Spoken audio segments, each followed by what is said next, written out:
Islom psixologiyasi kitobini o'qishimiz kerak. Ushbu kitob nafaqat inson ruhiyatini o'rganadi, balki zamonaviy psixologiya va diniy qadriyatlar o'rtasidagi mustahkam ko'prikni namoyish etadi. Kitobda inson faqat biologik mavjudot emas, balki ruh, nafs va aqlning yaxlit birligi sifatida talqin etiladi.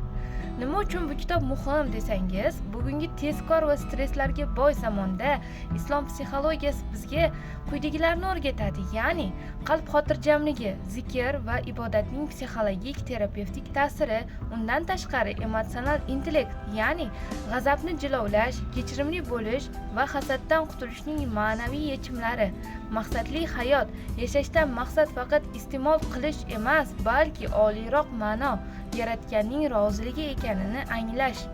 Kitobda Imom G'azzoliy, Ibn Sino va Farobiy kabi islom mutafakkirlarining fikrlari tahlil qilinib, sharhlangan. Xulosa qilib aytganda, bu asar o'quvchini o'ziga begona bo'lib qolgan dunyoda o'z menini topishga, qalbidagi bo'shliqni iymon va ilm bilan to'ldirishga undaydi. Bu shunchaki nazariy bilim emas, balki baxtli yashash uchun amaliy qo'llanmadir. Albatta o'qib ko'ring.